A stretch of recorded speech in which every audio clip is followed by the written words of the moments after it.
안녕하세요. 현대자동차에서 스페이스 디자인 직무를 담당하고 있는 신희조 매니저입니다. 반갑습니다.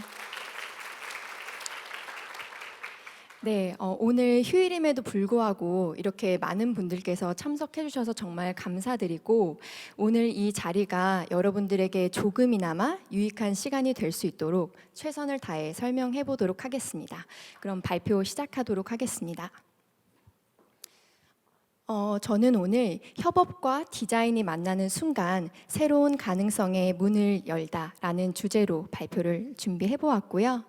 발표의 순서는 먼저 저에 대한 간략한 소개를 해드리고, 그 다음 제가 담당하고 있는 업무, 스페이스 디자인 직무에 대해 소개해 드리겠습니다. 그리고 다음으로는 제가 직접 진행한 프로젝트들을 기반으로 어떠한 부분을 느끼고 또 어떻게 성장해 나가고 있는지에 대해 설명해 드리겠습니다. 저는 열린 마음으로 협업하며 최고의 시너지를 만들어 나가는 신희조 매니저입니다. 저의 이런 열린 마음을 표현하고자 사진을 한 장 준비해 왔는데요. 저는 대학교에서 실내 건축 디자인을 전공을 하였고, 졸업한 이후에 6년 조금 안 되는 시간 동안 외국계 회사에서 디자인과 인테리어 관련한 업무를 수행하였습니다. 그리고 이후 지난 2022년 현대자동차 경력직으로 입사했습니다. 제가 주되게 담당하고 있는 업무는 고객이 브랜드를 경험할 수 있는 브랜드 경험 공간에서부터 사내 공간까지 기획하고 디자인하고 또 시공 관리까지 하는 공간 디자인에 관한 전반적인 업무를 수행하고 있습니다. 제가 이제 브랜드 경험 공간을 담당하고 있는 만큼 브랜딩에 관한 간략한 물음으로 좀 발표를 시작해 보려고 하는데, 혹시 여러분들은 브랜딩이라고 하면 어떤 게 좀 먼저 떠오르실까요? 네, 제가 말씀드리겠습니다. 브랜딩이라고 하면 로고를 떠올리는 시절도 있었고, 또 단순히 이제 브랜드가 갖고 있는 어떤 제품의 품질이나 고객 서비스 등이 모여 하나의 시스템이 만들고 그것이 곧 브랜드가 되는 시절도 있었습니다. 하지만 오늘날에는 브랜드를 고객이 어떻게 체험하고 경험하는지가 더 중요해졌고, 그것이 곧 브랜드가 되는 시대가 되었습니다. 즉, 브랜드가 일방적으로 고객에게 어떠한 메시지를 전달하기보다는 고객들의 소통과 자유로운 어떤 활발한 경험을 유도함으로써 그들과 보다 의미 있는 관계를 형성하는 게 중요해졌다고 말씀드릴 수 있을 것 같습니다. 다음으로 좀 제가 재미난 수치를 하나 가져와 봤는데, 혹시 이 55%가 의미하는 게 어떤 건지 아실까요? 대다수의 사람들, 즉 55%의 사람들은 브랜드를 인식할 때 단순히 제품이 아닌 어떤 온오프라인 접점에서 느껴지는 이미지 혹은 광고, 캠페인과 같은 것을 통해서 그 브랜드를 인식한다고 합니다. 그만큼 다양한 소비자 접점에서 고객들에게 의미 있는 경험을 제공해드리는 게 더더욱 중요해졌고, 저희 부서 같은 경우에는 그러한 브랜드 경험을 공간으로서 제공해드리는 업무를 담당한다고 말씀드릴 수 있을 것 같습니다. 이제 본격적으로 저희 부서에서 진행하고 있는 공간에 대한 설명을 좀 해보고자 하는데요. 크게 세 가지로 나눌 수 있을 것 같아요. 그래서 첫 번째 공간은 판매 및 서비스 공간입니다. 여러분들이 자동차를 구입하실 때 혹은 서비스를 받을 때 가장 손쉽게 방문하실 수 있는 공간으로 전 세계에 걸쳐 자리 잡고 있습니다. 이렇게 중요한 공간인 만큼 저희는 이러한 공간을 디자인하고 또 가이드라인을 개발해서 지속적으로 관리하고 유지하는 그런 역할을 담당하고 있습니다. 두 번째 공간은 브랜드 공간인데요. 혹시 현대모터 스튜디오라고 들어보신 분 계실까요? 네, 몇몇 분들께서 손을 들어주셨는데, 아마 자동차에 관심이 많으신 분들이라면 한 번쯤 들어보셨거나 아니면 직접 방문해 보신 분들도 계신 것 같습니다. 이렇게 저희는 현대자동차라는 브랜드가 고객들에게 조금 더 매력적인 그리고 또 사랑받을 수 있는 그런 브랜드가 되기 위해서 창의적인 공간을 구축하고 기획하는 업무를 담당하고 있습니다. 마지막 공간은 이제 전시 공간인데요. 저희는 판매 서비스 그리고 브랜드 공간을 넘어서 모빌리티와 그리고 첨단 기술이 결합된 소비자들의 기대를 충족시켜 줄 수 있는 그러한 전시 공간을 기획하고 또 컨설팅 그리고 컨텐츠를 기획하는 업무까지 담당하고 있습니다. 저희 부서에서 굉장히 다양한 프로젝트들을 진행하고 있는데 그중에 최근에 좀 진행한 대표적인 프로젝트를 위주로 제가 짧은 영상을 한 편 준비해 왔습니다. 함께 감상하시겠습니다.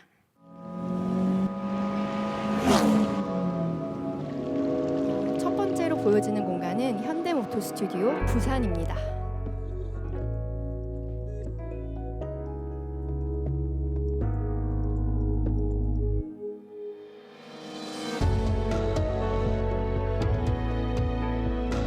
두 번째 공간은 국내 최대 드라이빙 체험이 가능한 태안 드라이빙 센터입니다.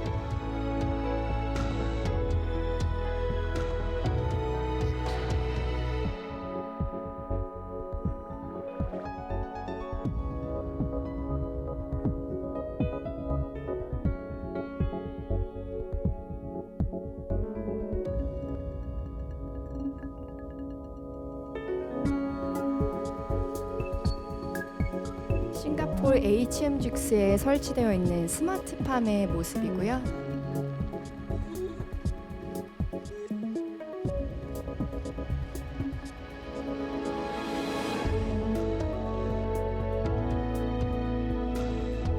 이외에도 저희는 이처럼 다양한 CES와 같은 전시를 진행하기도 하고 그리고 피파 뮤지엄의 모습입니다.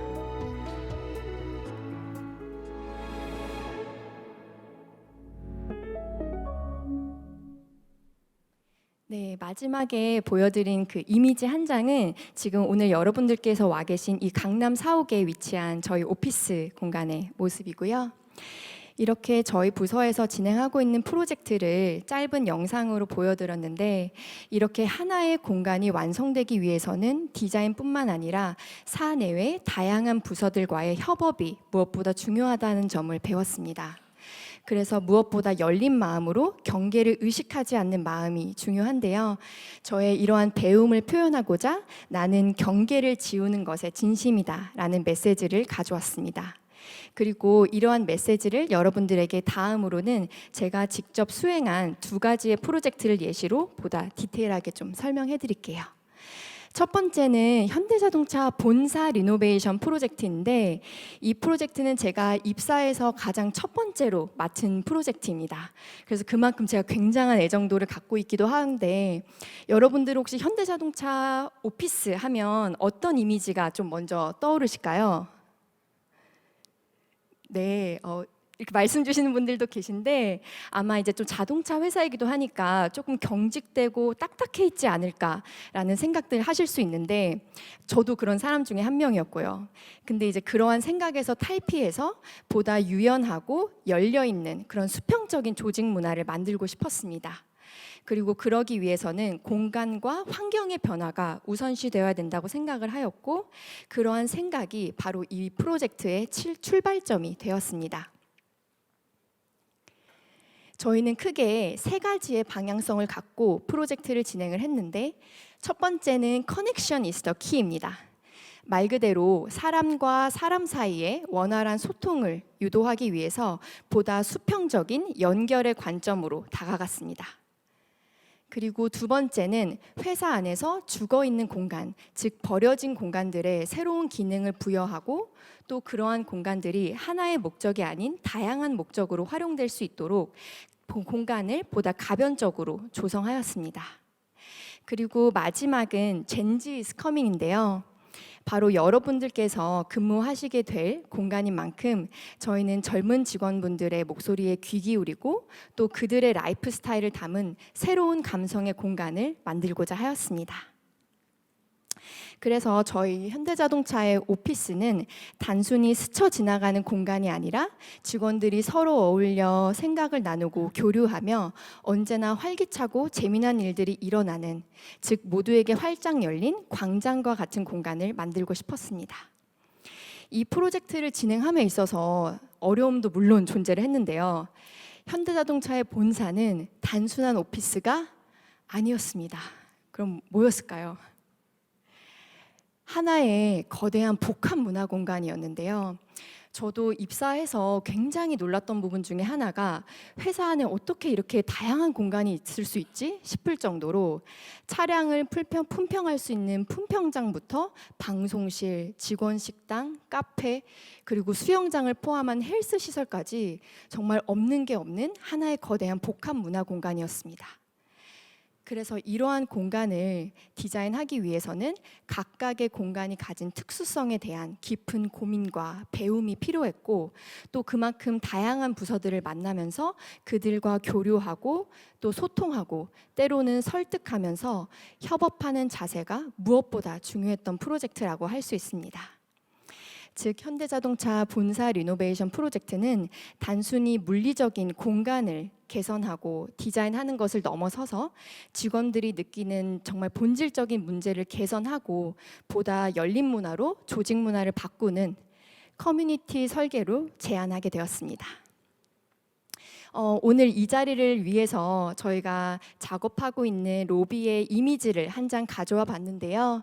지금 이제 보여지는 이미지 좌측의 그 공간들이 지금 현재는 다 벽체로 막혀 있었습니다. 그래서 다소 폐쇄성이 높은 공간이었는데 그러한 공간들을 이렇게 개방감 있는 공간으로 구성함으로써 사람과 사람, 그리고 저기 중앙에 보여지는 이제 물체가 저희 회사에서 개발하고 있는 로봇이에요.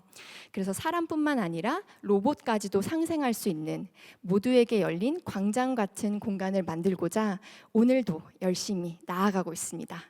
그래서 아마 여러분들께서 현대자동차에 입사하시게 되시면 이렇게 새롭게 리뉴얼된 오피스의 모습을 보실 수 있지 않을까 기대가 됩니다.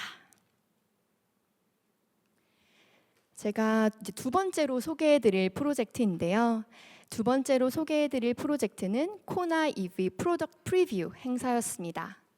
본 행사 같은 경우에는 저희가 이제 코나 EV 차량을 글로벌 미디어와 인플루언서 분들을 초청해서 런칭을 하는 행사였는데 행사가 진행되는 기간 자체도 3일 정도로 굉장히 짧았고 또 저희가 준비하는 기간도 굉장히 짧았어요. 그래서 어떻게 하면 이렇게 짧은 시간 안에 차량을 임팩트 있게 보여줄 수 있지? 라는 방법에 대해서 굉장히 많은 고민을 했었고 좀 쉽게 생각하면 차량을 임팩트 있게 보여주는 만큼 공간 자체도 굉장히 임팩트 있게 꾸며야겠다라고 생각하실 수 있는데 저는 오히려 그 반대로 생각했습니다. 그래서 일단 저희가 행사가 이루어졌던 그 공간의 모습이고요. 베를린에 위치한 켄트 게러지라는 공간인데 해당 공간은 이제 1930년도에 베를린에 지어진 최초의 주차 타워예요. 그래서 이제 보시는 것처럼 진짜 현재에도 그 당시에 이제 차량이 올라갔던 슬로프의 모습이 그대로 남아있기도 하고 그만큼 공간 자체가 갖고 있는 어떤 상징성이나 의미가 굉장히 좋았습니다. 하지만 보시다시피 조금 노후화되기도 했었고 또 이러한 장식적인 요소들이 차량을 보여주기엔 좀 과하지 않나라는 생각을 했습니다. 그래서 다음 페이지에서 보여지는 이 이미지를 기반으로 저희는 아이디어를 디벨롭해 나갔는데요. 보시면 아무것도 없는 배경에 사람만 한 명 서 있죠. 그래서 저희는 이처럼 좀 복잡한 배경을 단순화시켜서 차량을 부각시키자라는 생각을 했습니다. 그래서 그러한 생각을 담아서 컨셉 워딩을 저희는 화이트 박스로 잡게 되었고 이제 이 다음 단계로는 어떻게 하면 또 이 화이트 박스를 구현할 수 있을지 그 방법을 굉장히 많이 고민했어요. 그래서 저는 이제 그 방법 중에 하나로 천을 제안하게 되었습니다. 행사가 이루어지는 공간 자체가 국내가 아닌 해외기도 했었고 또 짧은 시간 안에 이 많은 공간을 단순화시켜야 됐었기 때문에 좀 천을 활용해 보면 어떨까 이런 생각을 했던 것 같아요. 그래서 실제 저희가 현장에 설치했던 그런 모습인데 이 천을 또 처음 활용하다 보니까 어려움도 있었습니다. 그래서 현지의 이제 시공 업체와 현장에서 어떤 차량과 함께 이 커튼의 길이, 뭐 마감의 디테일, 그리고 차량과의 간섭 여부, 다양한 부분들에 대한 협의를 이어나갔고 또 디테일하게는 차량뿐만 아니라 차량 옆에 진열되는 모든 소품까지도 이렇게 화이트하게 구현함으로써 그 화이트 박스라는 컨셉에 맞춰 공간을 구현하고자 하였습니다. 이렇게 좀 완성도 있는 공간을 만들기 위해서는 사실 디자인뿐만 아니라 마케팅 그리고 연구소와 긴밀한 협업이 중요했고, 또 그 각자가 최고의 전문성을 발휘했을 때 시너지가 날 수 있는 점을 느꼈습니다. 제가 발표 초반에 말씀드렸던 것처럼 협업과 디자인이 만나는 순간 새로운 가능성이 문에 열린다는 거를 몸소 체험할 수 있는 프로젝트였는데요. 여러분들께서 궁금해하실 것 같아서 프로젝트의 시공 과정과 완성된 이후의 모습이 담긴 짧은 영상을 한 편 보여드리겠습니다.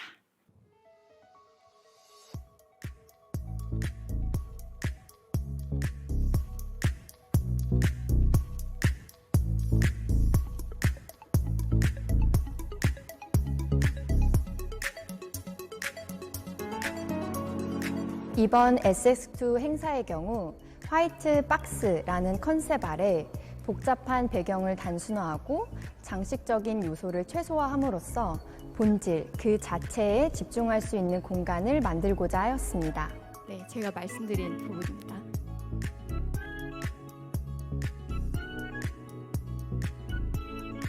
5층 크리에이터 랩은 아이오닉 5와 6를 통해 선점한 EV 리더십을 전달하며 코나 일렉트릭 및 전체 라인업을 통해 코나의 업스케어드 멀티플레이어적인 면모를 보여주고 또 코나의 다이버시티를 직접 체감할 수 있는 공간입니다.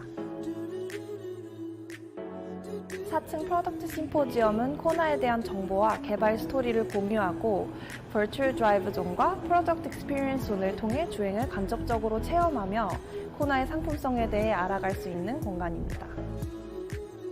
네, 이렇듯 소품까지도 전부 화이트한 톤으로 저희가 골랐었고요. 코나 엑스클루시브 프로덕트 프리뷰는 키 인플루언서 및 미디어를 초청하여 신형 코나의 상품성을 소개하는 행사로서 코나의 업스케일된 멀티플레이어로서의 역할과 무엇보다도 다이버시티한 컨셉을 소비자들에게 소개하기 위한 프로그램으로 준비를 했습니다.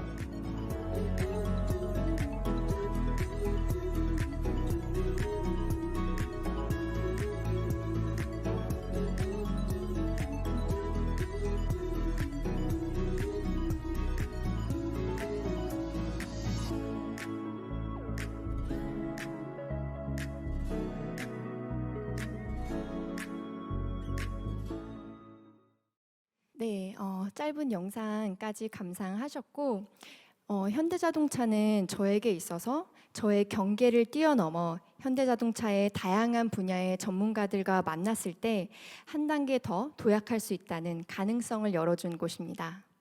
여기 계신 여러분들께서도 여러분들이 갖고 계신 그 무한한 잠재력을 현대자동차에 오셔서 다양한 전문가들과의 만남을 통해 마음껏 펼쳐주시길 응원하고 또 기다리도록 하겠습니다. 이상 발표 마무리하도록 하겠습니다. 감사합니다.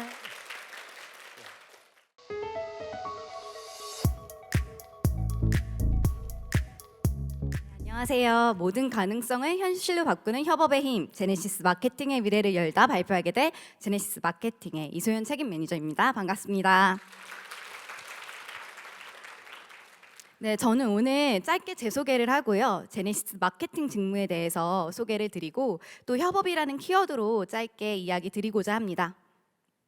네, 저는 소통과 협업을 좋아하는 ESFJ이고요. 2011년 1월에 국내 사업본부로 입사를 해서 여러 판매 직무를 거쳐서 제네시스 국내 마케팅 업무를 하다가 제네시스 사업본부로 와서 지금까지 제네시스 글로벌 마케팅 업무를 담당을 하고 있습니다. 제가 여러 직무를 경험을 했는데요. 그 경험들이 지금 업무를 하는 데 있어서도 많은 도움이 되더라고요. 현대자동차에 입사하시면 정말 여러 다양한 직무의 기회들이 있는데 이런 직무의 기회들을 통해서 계속해서 성장해 나가실 수 있다는 걸 말씀드리고 싶습니다. 네, 제가 속해 있는 브랜드에 대해서 짧게 소개를 드릴게요. 제네시스 브랜드는 2015년에 현대자동차의 럭셔리 브랜드로서 런칭을 했고요.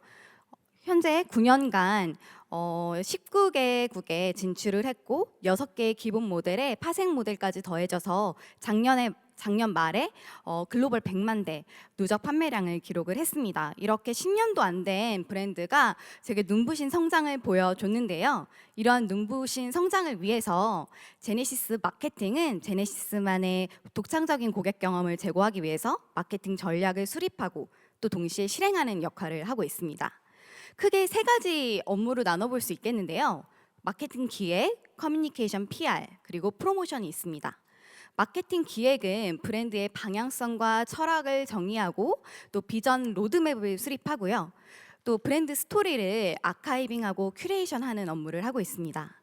커뮤니케이션과 PR은 글로벌 런칭 커뮤니케이션 전략을 수립을 하고요. 그것에 기반해서 크리에이티브와 콘텐츠를 제작을 하고 또 제네시스 홍보 전반의 업무를 담당하고 있습니다.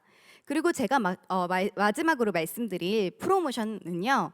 제네시스 차종과 브랜드 그리고 파트너십 관련 행사들을 기획하고 운영하는 업무를 하고 있습니다. 관련해서는 제가 조금 더 뒤에 말씀을 드리도록 할게요.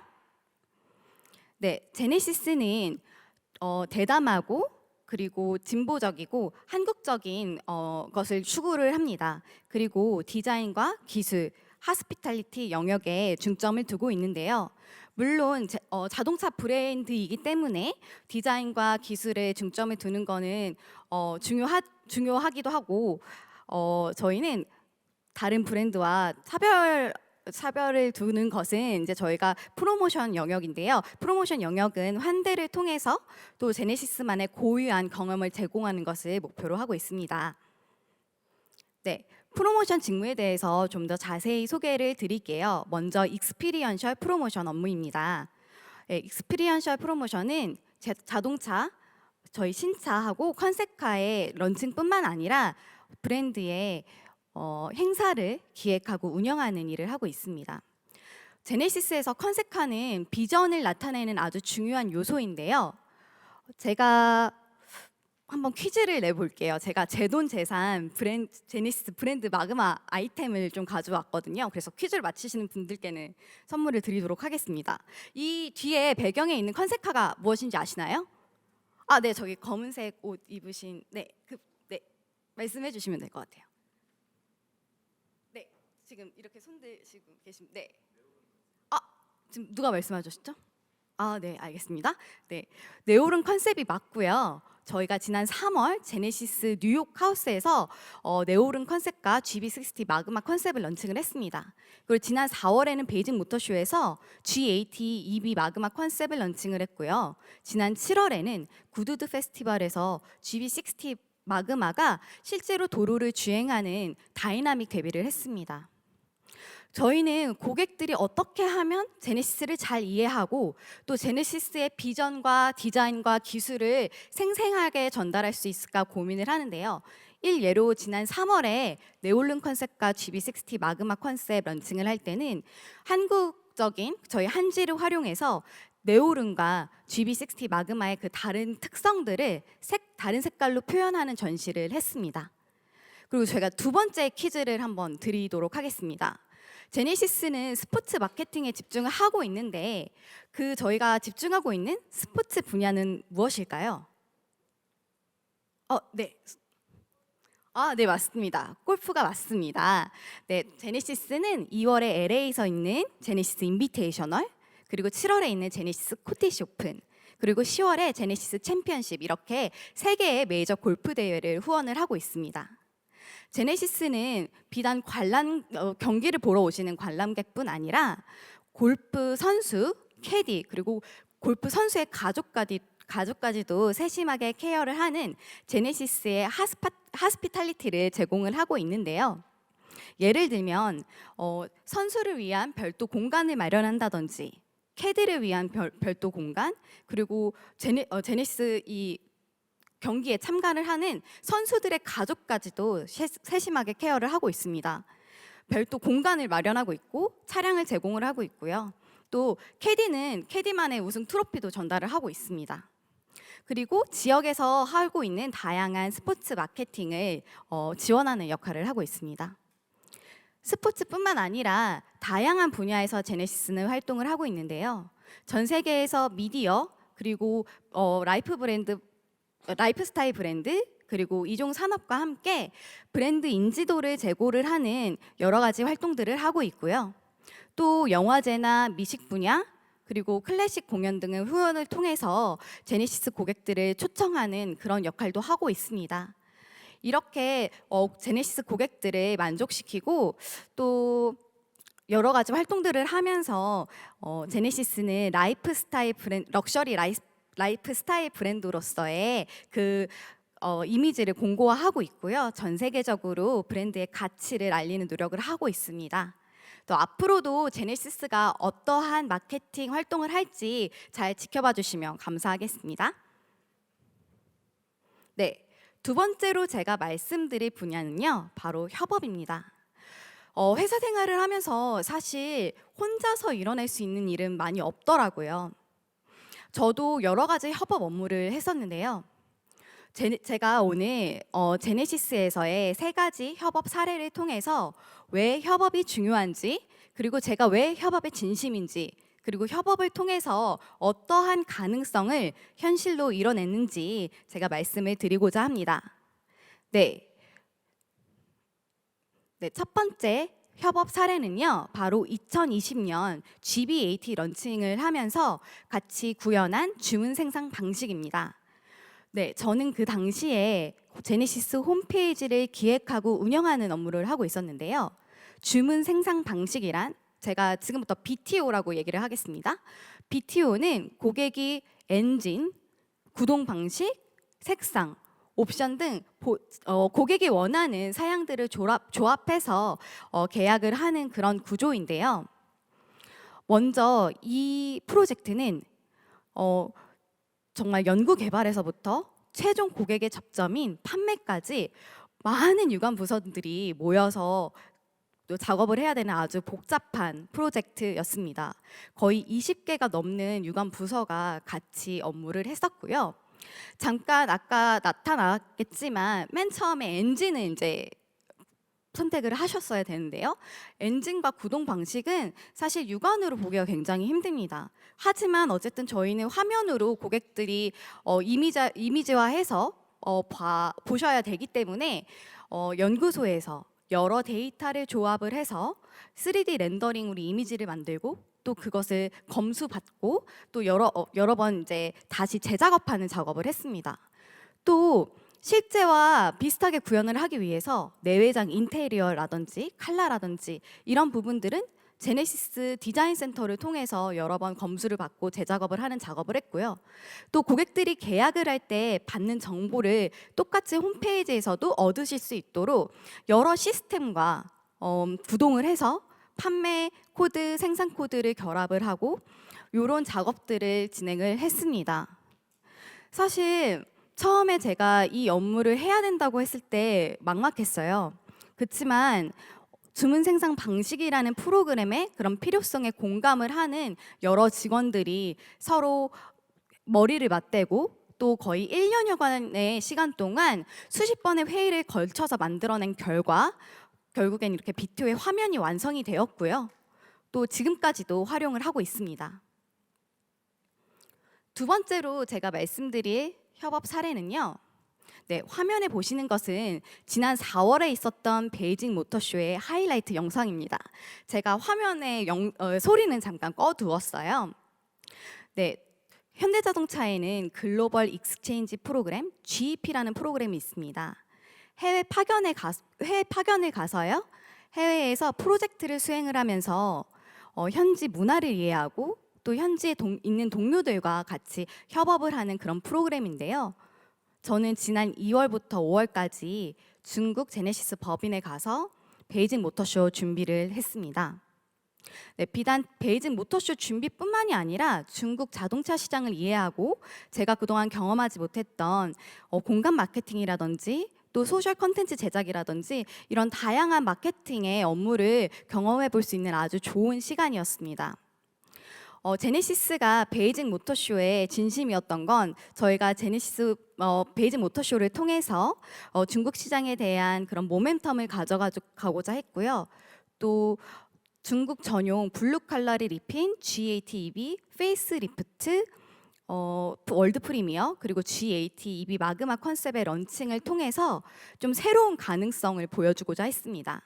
그래서 국내에 계신 연구소 분들과 여러 차례 워크숍을 하면서 중국 고객들한테는 어떠한 우리 차량의 장점이 먹힐까? 그리고 우리 경쟁사 차종도 중국에 있는 그런 여러 차종들도 한번 경험해 볼 수 있었고요. 또 본사의 마케팅 담당자들과 또 중국 법인의 마케팅 담당자들이 온라인으로 여러 번 회의를 하면서 청출어람이라는 키워드를 도출해 냈습니다. 그리고 자연의 폭포와 그리고 도시의 빌딩 숲이 결합된 그런 멋진 크리에이티브도 완성을 해냈습니다. 중국에서 가장 사실 어려웠던 점이 차량의 통관 문제였어요. 굉장히 시간도 오래 걸리고 까다로웠는데요. 해외 디자인 센터의 여러분들과 또 해외와 남양 연구소 센터의 여러분들이 어쨌든 협의를 하고 공감을 하셔서 시일 내에 모든 컨셉카들과 전시 차량들이 도착을 해서 또 베이징 모터쇼를 완전하게 준비를 할 수가 있었습니다. 이러한 모든 협업을 통해서 제네시스는 베이징 모터쇼에서 큰 시장의 기대와 관심을 불러일으켰습니다. 네, 세 번째로 제가 말씀드릴 것은 바로 구두드 페스티벌입니다. 구두드 페스티벌은 영국의 최대의 자동차 축제고요. 럭셔리차, 스포츠카 모두 한데 모여서 움직이는 모터쇼라고도 불리기도 합니다. 네, 저는 중국 파견을 마치고 바로 이 구두드 프로젝트에 합류를 했는데요. 구두드 페스티벌이 제네시스에 중요했던 이유는 바로 마그마 라인업이 다이나믹 데뷔를 하면서 그와 동시에 제네시스가 고성능에 대한 가능성을 보여주는 아주 중요한 행사였습니다. 본사, 남양연구소, 그리고 유럽기술연구소, 그리고 유럽디자인센터, 그리고 한국에 있는 제네시스 남양 디자인센터까지 모두가 한데 모여서 이 행사를 준비를 했는데요. 본사의 경우는 CFT라는 조직을 구성해서 매주 모여서 서로의 업무 현황을 공유하고 또 문제점이 있거나 이슈 사항이 있다면 같이 머리를 맞대고 해결점을 찾아 나갔습니다. 네, 그리고 남양 디자인 센터에서는 남양 디자인 센터뿐만이 아니라 해외 디자인 센터에서도 제네시스 차량의 디자이너 분들이 모이셔서 그 저희의 공간에 행사 기간 중에 테이프를 활용해서 만들어내신 멋진 작품이 있습니다. 아까 아마 중간에 이렇게 보였을 텐데요. 그리고 그 유럽기술연구소와 또 남양 연구소 분들이 정말 밤새도록 차량을 정비하고 또 시험을 하시면서 마지막 날 구두드의 마지막 날 슈트아웃이라는 행사가 있어요. 차량을 주행하는 행사인데요. GB60 마그마가 52.72초라는 기록을 달성을 하면서 4인승 양상차 부분에서 우승을 했습니다. 이렇게 제네시스는 고성능에 대한 첫 걸음을 내딛었습니다. 네, 저는 모든 협업의 기본은 소통이라고 생각을 합니다. 비단 정보를 공유하는 것 말고도 감정과 열정을 공유하는 것이 제네시스의 문화라고 생각을 하는데요. 제네시스는 이렇게 협업을 통해서 모든 가능성을 계속 실현해 나가고 있고요. 제네시스 본부에 와 보시면 입구에 저희 본부원들이 같이 만든 1000개의 조각 퍼즐이 있습니다. GBAT 쿠페를 이제 퍼즐화한 건데요. 그 퍼즐 밑에는 이렇게 써 있습니다. 저희는 성공을 만들어가는 힘이 내부에서 나온다고 생각을 합니다. 그리고 한 팀이 되어서 시너지를 발현하는 것이 우리의 저력이자 오리지널리티입니다. 이렇게 써 있습니다. 저는 이렇게 모두가 힘을 합쳐서 제네시스의 모든 가능성을 실현을 계속해 나갈 거라고 생각하고 있고요. 또 저희의 이 더 큰 성공을 향해서 한 팀이 되어서 한 여정을 계속해서 만들어 나갈 것이라고 생각을 합니다. 이 글로벌 제네시스 한 원전위에 같이 하실 글로벌 제네시스 원팀이 되실 여러분들을 기다리고 있겠습니다. 감사합니다.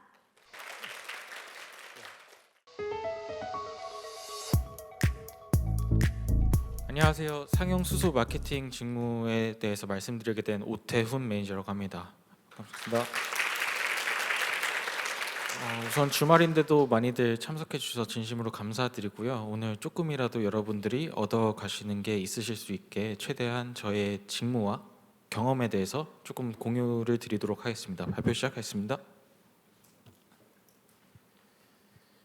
네, 저는 여기 제목을 집요하게 조사하고 분석한다 이렇게 말씀을 드렸는데요. 이 조사와 분석은 제가 조금 이따가 설명드릴 직무 내용과 조금 관계가 있다고 보시면 될 것 같고, 이 집요함이라는 것은 제가 그 업무를 임함에 있어서 그 업무를 대하는 방식에 대해서 조금 말씀드리도록 하겠습니다.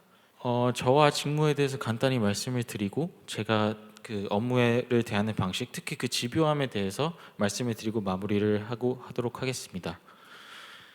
저는 2020년 10월에 현대자동차에 신입으로 입사를 했고요. 경영학과를 졸업하고 그때부터 계속 상용차, 특히 수소 상용차의 마케팅 직무를 수행을 하고 있습니다. 마케팅 중에서도 특히 시장 조사와 분석 업무를 진행을 하고 있습니다. 직무를 조금 소개를 드리고 싶은데요. 먼저 제가 아까 상용차라고 말씀을 드렸죠. 이 상용차라는 건 기본적으로 커머셜 비이클이라고 해서 상업에 필요한 자동차를 말합니다. 승용차와 조금 대치되는 개념인데, 그렇다 보니까 굉장히 사람들이 상품과 제품에 민감하고 또 각 국가나 지역도 규제나 정책을 굉장히 활발히 내놓는 그런 영역이기 때문에 시장 환경이 계속 끊임없이 변화하고는 합니다. 그리고 그 마케팅 중에서도 사실 마케팅 하면은 홍보나 광고, 뭐 프로모션 이런 부분들을 먼저 생각하는 분들도 계실 것 같은데, 제가 오늘 설명드리고자 하는 직무 내용은 그 홍보나 판촉 이런 조금 직접적인 마케팅보다는 그 저변에 있는 시장 조사와 분석에 대해서 말씀을 드리고자 합니다. 그 제가 말씀드린 직무를 한 문장으로 설명을 하자면 여기 써 있는 것과 같을 것 같아요. 변화하는 시장 환경 속에서 우리가 나아가야 할 길을 제시한다. 방금 말씀드렸던 것처럼 굉장히 시장은 빠르게 변화하고 있고, 그 빠르게 변화하는 것을 캐치해서 우리가 앞으로 상품 개발이라던가 사업 전개를 어떻게 해 나가야 할지 방향성을 제시하고 제언하는 것이 저희의 역할입니다. 크게 세 가지 영역으로 구분이 되는데요. 센싱, 첫 번째로 센싱입니다. 저희는 이제 마켓 센싱이라고 표현을 하는데, 굉장히 많은 정책과 그런 뭐 전동화에 있어서는 뭐 그런 정책과 규제, 그리고 고객들이 제품에 민감하기 때문에 아무래도 조금 더 니즈가 다변화되는 시장 속에서 저희는 그러한 것들을 최대한 빠르게 캐치를 해서 향후 상품 개발이나 저희가 사업을 전개함에 있어서 어떠한 부분들을 조금 더 발전시켜 나갈 수 있을지를 파악하는 것이 이 센싱 업무라고 보시면 될 것 같고요. 리서치는 저희가 이제 센싱에서 수집되지 않는 정보들이 있습니다. 특히 이 상용차라는 것은 아무래도 승용차보다는 조금 자료가 적고 사람들에게 생소한 그런 산업 분야이기 때문에 저희가 기존에 자체적으로 조사를 하든 정보를 수집하는 단계에서 수집이 되지 않는 정보들이 있고, 그렇게 수집이 되지 않는 정보들은 되게 복잡한 정보들이거든요. 그럴 경우에 저희는 뭐 현장에 나가서 발로 뛴다던가 아니면 외부 업체에 의뢰를 한다던가 다양한 방법이 있겠지만, 시장 조사를 직접적으로 수행을 함으로써 저희가 사무실에서는 얻을 수 없는 그런 정보나 인사이트들을 확보하려고 노력을 하고요. 마지막은 애널리시스라고 적어놨는데, 쉽게 말씀드리면 데이터 분석이라고 보시면 될 것 같습니다. 저희가 센싱과 리서치를 통해서 얻었던 정보들을 조금 더 단순히 그 정보들을 전달하는 것에 그치지 않고, 이 정보를 필요로 하는 유관 부문이라든가 다양한 고객들에게 어떻게 하면 더 유의미한 인사이트를 제공하고 그것들을 어떻게 우리의 사업 전개 방향성과 연결시켜 나갈 수 있을지를 분석하는 업무입니다. 조금 더 사례를 들어서 설명을 드릴게요. 앞서 말씀드렸던 마켓 센싱은 이 지속적인 모니터링을 통해서 당사 사업에 대한 영향을 분석하는 업무라고 말씀을 드렸는데, 주로 경쟁사가 어느 지역에 상품을 출시했는데 그 상품이 어떻다더라, 아니면 그 제품에 대한 고객의 반응이 어떻다더라, 이렇게 경쟁사가 상품을 출시했을 때 반응을 조사한다던가, 아니면은 이 시장은 뭐 수소 상용차에 대한 보조금이 확대가 됐다더라, 아니면은 그 기존의 그 내연기관 차량이 규제가 어느 정도 강화된다더라, 이런 부분에 있어서 끊임없이 그 부분들을 캐치를 하고 의사 결정에 반영하는 그런 부분들이라고 보시면 될 것 같고요. 시장 조사라는 것은 저희가 어떤 신상품을 시장에 내놓는다거나 아니면 새로운 시장에 저희가 진출을 할 때 그 고객들이 원하는 것은 무엇이고 우리가 그 시장에서 부족한 것은 무엇이고 어떤 것을 강점으로 가지고 나가야 하는지를 조금 더 구체적으로 현장에서 분석하시는 작업이라고 보시면 될 것 같습니다. 마지막으로 데이터 분석의 경우에는 저희가 가지고 있는 많은 데이터들을 통해서 인사이트를 제공을 하는 건데, 글로벌 상용차의 산업 수요가 어떻게 된다더라, 아니면 전동화는 어떻게 진행이 되고 있다더라 하는 부분들을 구체적으로 분석한다고 보시면 될 것 같습니다. 네, 여기까지 직무에 대해서 말씀을 드렸고요. 이 다음에는 제가 실제로 업무를 함에 있어서 겪었던 그런 경험들을 토대로 제가 어떻게 보면 좀 복잡해 보이실 수 있는 업무인데 그 업무들을 어떻게 하고 있는지 조금 경험에 빗대어서 말씀을 드리려고 합니다. 저는 이 제가 업무를 어떻게 임하나라고 곰곰이 생각해 봤을 때 저 집요함이라는 단어가 가장 잘 어울린다는 생각을 해서 이렇게 작성을 했는데요. 이유를 간단하게 말씀을 드리자면 이렇습니다. 이 시장 조사 분석 업무라는 게 사실 정확성과 신속성이 둘 다 필요한 직무입니다. 왜냐하면 이제 제가 어떤 사업적인 방향성을 제언을 한다던가 아니면 상품 개발에 대해서 인사이트를 도출할 때 그러한 결론들은, 작은 결론들이 저희 회사가 의사 결정을 하는 데 있어서 굉장히 중요하게 작용을 할 수 있기 때문에 그 정확성이 매우 담보가 되어야 하는 그런 상황이고요. 또 아까 말씀드렸듯이 이 상용차 시장이라는 게 굉장히 빠르게 변화하고 고객들의 니즈도 다 빠르게 다변화된 시장이거든요. 그렇다 보니까 아무래도 이러한 제가 내는 수많은 결론들을 적절한 타이밍에 너무 늦지 않게 유관 부문이나 저희 회사 내부 조직에게 제공을 해야 하기 때문에 이 정확성과 신속성이 모두 필요한 직무예요. 근데 이렇게 정확성과 신속성이라고 말을 하면은 되게 당연한 것 같지만 이 두 개를 동시에 챙기기는 좀 쉽지 않거든요. 왜냐하면 정확성을 담보하기 위해서는 시간이 많이 필요한데 신속성은 또 시간을 적게 써야 하니까 어떻게 보면 좀 배치되는 개념인데, 그렇다 보니까 어떤 저희 내부적으로 설정한 목표에 대해서 조금 집요하게 뒤에 말씀드리는 그런 프로세스들을 무한정으로 반복을 하면서 신속성과 정확성을 둘 다 챙겨야 하는 그런 직무인 것 같습니다. 좀 더 자세하게 설명을 드릴게요. 저희의 업무는 주로 다른 유관 부문이 저희는 이러이러한 정보가 필요하고 그 정보가 무엇을 위해 필요합니다 라는 질문에서부터 시작이 되거든요. 그렇기 때문에 저희는 최초의 업무 스펙트럼을 설정을 할 때 구체적으로 어떤 정보가 필요한 것이고 그 정보를 어떻게 확보할 것인지 방법론을 결정하는 게 매우 중요합니다. 근데 저희가 뭐 아까 말씀드렸듯이 상용차는 그렇게 데이터 풀도 많지 않고 좀 생소한 산업이다 보니까 이게 항상 저희가 원하는 형태로 저에게 제공되지는 않거든요.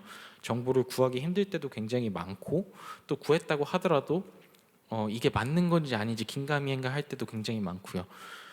근데 결국 제 경험에 빗대서 말씀을 드려보자면 결국 이 필요한 정보가 어떤 것인지 그 스펙트럼을 딱 설정을 해놓고 계속 집요하게 파고 들어가면 저희가 얻을 수 있는 소결론이 나오기는 하더라고요.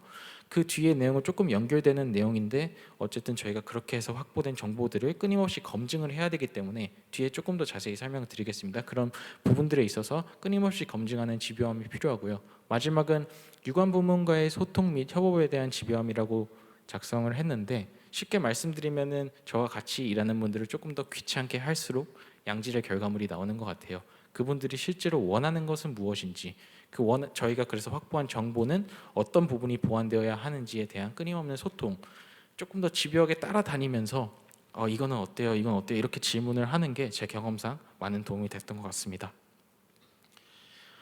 실제 현업 사례를 들어서 설명을 드릴게요. 제가 이제 4년 동안 일을 하면서 가장 큰 게 맡았던 프로젝트 중 하나이고 또 제가 많이 배웠던 프로젝트인데 많이 생소하실 수 있습니다. 저희가 현대 엑시언트 수소 트럭이라는 것을 지금 런칭을 해서 북미와 유럽에 판매를 하고 있는데, 저희가 이게 최초에 시장에 나왔을 때는 북미 시장은 상용차가 아직 현대자동차가 많이 진출해 있지 않기 때문에 상용차에 종사하시는 분들에게 있어서는 북미 시장은 굉장히 생소한 시장이었어요.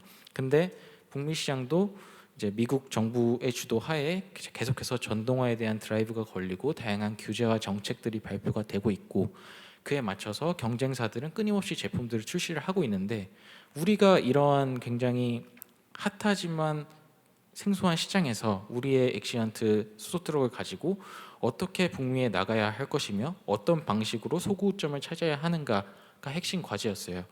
근데 저희가 굉장히 생소했기 때문에 기초적으로 처음부터 시작을 해야 되는 그런 상황 속에서 이러한 목표들을 먼저 설정을 했습니다.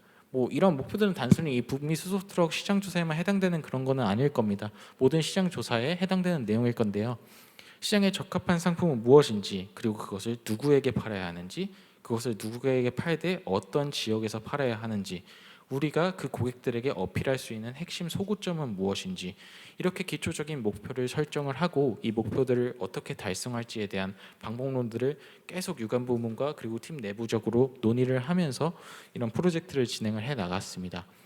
조금 더 자세히 그렇게 해서 이러한 앞서 말씀드린 그 목표들을 달성하기 위해서 이 커뮤니케이션, 자체 조사, 심층 조사 분석이라는 이 프로세스는 사실 저희 팀 내부적으로 쓰는 프로세스이긴 한데 이 프로세스를 밟았어요. 첫 번째로 커뮤니케이션이라는 것은 아까 말씀드렸듯이 저희는 유관 부문과의 소통이 굉장히 많이 요구되는 그런 직무이기 때문에 그들이 원하는 것은 무엇인지, 상품은 어떤 것을 출시를 목표로 하고 있는지, 원하는 결과값은 무엇인지, 우리가 가지고 있는 자료에서 어떤 것들이 더 보완이 되어야 하는지, 그런 부분들에 대해서 끊임없이 유관 부문과의 커뮤니케이션에서 시작을 했고요.